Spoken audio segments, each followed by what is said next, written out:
So I made a video and apparently I had the selfie camera on the whole time. So I'm just gonna record myself driving. I just don't have time. So what I'm thinking is I'll just record myself driving and you get to watch me drive, but then also the audio would be me actually talking from the video that did not capture me. So I think that's what we're gonna do. It will be more interesting, I guess, for you a little bit. Who knows? If it doesn't work, it doesn't work, I guess. What time is it? Yeah, I gotta go. Alright. Maybe I'll record it later too. We'll see. Waiting for pairing. Paired. I would love if music played too. Yes. Cool. Yeah. And you get to see me jam, which even better. Am I right? Man, that was like so disappointing. First all at once, then all together. When I went through, that's when I knew. So today's topic is cheating versus optimization. So let's dive into it. We're gonna start with a little personal story. When I was growing up, I loved competition. I kind of still do. And games like Monopoly, Life, and GarageBand were my playgrounds for testing skills and strategy. The thrill of winning was electric, but sometimes the line between fair play and shortcuts blurred. A line that feels even more relevant today as technology challenges the very nature of expertise. So let me take you back for a childhood lesson in integrity for me. When I was 7 years old, I was sitting with my friend in a living room. Her older sister was keeping an eye on us while we were watching reruns of Project Runway. Love that show. Love it. It was playing in the background. We were watching it. She was working through a Sudoku puzzle, like with the book. And she caught me watching. She slid the book my way and she's like, go ahead, like take a crack at it. I was really good at it. Like the easy level, crushed it, like did so good. She was actually kind of impressed, and that approval, chef's kiss for my ego. I loved it. I loved that. And then she took me to a different part of the book. She's like, I mean, you were so good at that easy puzzle, let's take you to the back where like the harder puzzles are. But this time I wasn't as good. It was quite disappointing. I was taking up a lot more time, and I could tell that she had, like, you know, there's like a point where people are watching you and they're like, all right, like let's see if they're as good, and then like the clock passed the point where she would have been impressed, and so like she kind of lost interest in watching me. So yeah, that's when I noticed that the answer key was in the back of the book. A lifeline, a shortcut. I started sneaking glances, filling in the blanks at speeds that make it look like I was kind of like, oh wait, she actually might still be good. She like got her run on it again, and it felt like a win in the moment. But was it? Had I really conquered the challenge, or had I sidestepped it? Fast forward to today though. Let's talk about right now. If I was to play Sudoku, I'd probably play it on my phone, and I do have the app Sudoku on my phone. I love Sudoku. And there's a hint button. So if I needed a little nudge, a gentle offering when I hit a wall, there's a button for me to push. This tool designs not to deceive, but to help. But it makes me wonder, is using the hint really that different from peeking at the answers? Or is it just another way to work smarter? When I was using the book, there was no button. But when I'm using the phone, there is a button. And obviously there are some people who would be like, using the hint button is cheating. But I think there's a lot of people who wouldn't. And those same people would say that looking in the back of the book was cheating. So I just point that out to describe a very early stage example that we're deep into. It's been around, the Sudoku hint button's been around for a while now. And we have sat with this disruption. But now with AI in our hands, we face a similar question. Are we taking shortcuts, or are we embracing the next stage of evolution? Where do we draw the line? As AI tools like ChatGPT become as standard as calculators in business, the lines between cheating and optimization, it's shifting. Is it cutting corners to delegate tasks we don't have time or skills for? Or is it simply smart efficiency? Because if I paid somebody to do the task that I can't do, or I had a lackey, or I had an assistant, or I had that lower level who really wanted to help me, and I gave that task to them, it's still technically shortcutting, but noble, or morality is okay. But giving it to a computer, it just doesn't sit right with people. It's cheating. Or is it simply smart efficiency? The truth is, innovation isn't the enemy. It's an invitation. Sorry if you're watching me, I have a positivity mindset. In a world drowning in data, our greatest advantage isn't hoarding information. It's providing what technology cannot: discernment, trust, and genuine connection. The computer may be better than me at analyzing data on an Excel sheet. But presenting that data to the client, I will be better at that than the computer. But I can still use the computer to help me with the communication so that the communication is in the best model for that client. Was any of that cheating? Going into business, real estate has seen disruption before. The rise of Zillow and MLS didn't mark as the end of real estate agents. It marked transformation. The future isn't about controlling access to information anymore. It's about controlling the quality of experience. It's about shifting from gatekeepers of knowledge to gatekeepers of wisdom, ethics, and human understanding. I'm sorry, that sentence was actually really important. I'm gonna reread that. Rerun. It's about shifting from gatekeepers of knowledge to gatekeepers of wisdom, ethics, and human understanding. Like, that to me encompasses it. The computer has all the information. I do not need to gatekeep that. I do not need to gatekeep what information. What we do need is to have the wisdom to know what information we need for the exact scenario we're in. We need to have the ethics to understand exactly how it should be utilized in a way that's not manipulative and has everyone's best interests in heart. And human understanding. So how can we resolve conflict? What questions should we be asking? What do people need? And what do I not know? And what do they not know? And what platform can we come to together where we both can know more together? The new gatekeeping: trust, ethics, and personalization. Technology may shift the way we do business, but it cannot replace the core of what makes a great professional. Online trust, the foundation of the future.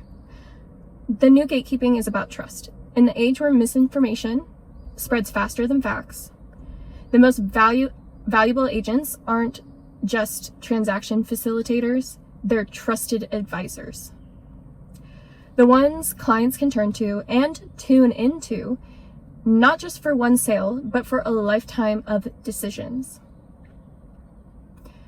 Misinformation will spread faster than facts because it knows how to be juicy. And that is why, misinformation has a manipulation thread in it, because why is misinformation being spread in the first place?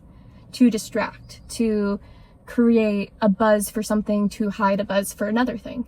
So when it's created, in essence, it has a desire to be really loud. Truth is quiet. No one made it with purpose to be seen or heard. It just is. It exists. It's like the tree. Does it fall? Is it heard if you're there or not? But a lie is much louder. So online trust and making sure that you are not necessarily loud online, but that you're there, and that when people tune in, they can hear. And when they do hear, they hear a frequency of truth. Ethical oversight of responsibility, not an option. AI is powerful, but it is imperfect. It's a sword. It's sharp. You can accidentally stab somebody. Algorithms can amplify bias. So true. Okay, like, let's not forget that bias is like a big thing. I keep seeing it as a buzzword right now for AI. Like, AI is biased. Whatever you put in, you'll get a biased answer. Like, yes, we are all human. Everything that AI has access to information-wise is human-based. But if I was to go to the doctor and ask them to check me and I think that I'm sick and they say no, and then I go to another doctor and they say yes, humans are biased. Humans make mistakes. The computer makes mistakes. Let's not pretend like the computer is the only thing that's biased. The computer is biased because it was made by humans, and us humans are biased. So everything is biased. We just need to have an understanding that markets are manipulated, and industries don't fully yet understand the data that they have in their hands. So no one's necessarily predicting futures, but the computer, if you ask it the right question, the way that you ask the question will affect your answer. And that's why we need ethical leadership. Agents who understand, stewards of integrity, ensuring technology serves clients rather than exploits them. Your role isn't just about protecting deals, it's about protecting professions. Like, no matter what your job is kind of about protecting your profession now, because the job itself can kind of run on autopilot in some ways, obviously not always, but there's a lot of your job that is going to be eaten up by technology because it can run on autopilot, because jobs these days have been around for long enough for data to acclimate, and processes and procedures have been refined. And just like the era of industry, those machines were able to be made because the lines have been refined. And so the machines knew exactly what to do. That's the same thing that's kind of happening in the corporate world right now, with machines being able to understand the process and procedure of this delegation, the baton passing. But us humans still need oversight over what's happening. And those humans that have oversight better be good humans. And that's the real tea. Like, that's the part we're all not talking about. Like, the people who are not getting fired, obviously that's a conversation, but who are the people not getting fired? Do they have ethics? Are the people who are now overseeing the computer to do all these things that now have less checks and balances because there's less humans that have ethics? There's only like 2 or 3 humans now that have ethics. I mean, the computer doesn't have ethics unless you code it in, but then the code of the ethics is still made by the person who controls the ethics, so it's still the same person. Anywho, personalized service, the irreplaceable human touch. AI predicts market trends, but it cannot predict emotions. I mean, I play around with that a little bit, so anywho. Buying or selling a home isn't just a financial decision, or buying or selling anything isn't just a financial decision. It's deeply personal. Especially as we head towards a recession, the professionals who understand the emotional and psychological weight of these transactions, who guide their clients with expertise and empathy, will remain irreplaceable. I mean, now more than ever, people need empathy. We have a recession, we have a Cold War, we have a threat of war, we have a president that no one likes. We have people who are in spaces of loneliness. There's just a lot of hand-holding that a lot of people could need, because a lot of people feel empty, like in their hand. Let's hold hands. We are the world. We are the children. Anyway, so it's the new gatekeeping. We need to focus on trust. We need to focus on ethics, and we need to focus on personalization. The future of work and open conversation. Looking back, I realized the line between cheating and optimization have never been black and white. AI is just a tool, just like a calculator or a search engine, but how we use it determines whether it enhances our work or replaces the very effort that makes expertise valuable. So I ask you, how much of our work must we do ourselves, and how much can we responsibly outsource? There's no simple answer, but it's a conversation worth having. Let me give you an example. Real life, me right now. So my logo is a tea house. I love it. It's really cute. You guys should like look more into it. But it's a tea house, half teacup, half house. And let's get the real tea on you, girl. So with my tea house, I made it with ChatGPT. I asked for a design. I told it what I wanted. Those words, my idea, came from my head.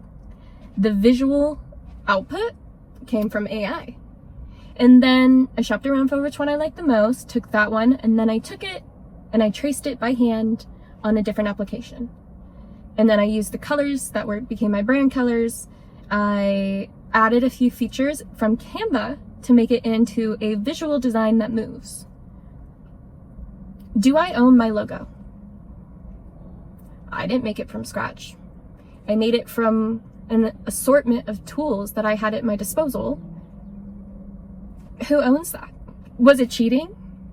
Because if I owned it without a thought, then there'd be no cheating at all. So I think that's the idea, where it's like, what is cheating anymore? What is resourceful versus what is cheating? Where's the line in the sand? And why do the waves keep coming in? And also, maybe we just need to reflect on the fact that there's moon cycles, and that means the water's at different levels, and the sand line should maybe move occasionally, and maybe it should be different for every industry, or on a personal scale, we can set standards. Another thing that I do is, even in my newsletters, part of the reason that I close it off with Gibbs is because I had AI help me write this newsletter. The idea came from my head. I wrote out a paragraph, but AI helps me write it in a way that helps you digest it. So whenever I do a sign off and it says Gibbs, AI help me. If I write Gabby, I had no AI help. So is that something small that we can do as humans to help communicate? Maybe have a AI sign off versus a non-AI sign off. And it's not that I'm trying to sound like a bot. No, I'm still trying to sound like me. I'm still refining the AI portion. I'm just letting you know I used AI. A conversation, an opening for a conversation. These are the things we need to be having. We are standing at the edge of something new. A world where technology won't define us, but how we use it will. Let's continue the conversation. Your insights, your expertise, your experiences, these are what shape the future of the industry. Together, we'll find the balance between skill and technology, effort and efficiency, innovation and integrity. Because in the end, AI isn't here to replace us. It's here to remind us what truly makes us human. Let's chat again soon. Gibbs. Good job! We made it! I wouldn't say that one's a hard one. That was just a juicy one. You might be amped up, honestly. Go ahead, be amped up. Talk about it. Let's talk about it. I'm excited. Leave a comment, maybe. I'll read it. Have a great day. Let's chat again soon, like I said. I'll see ya. Bye!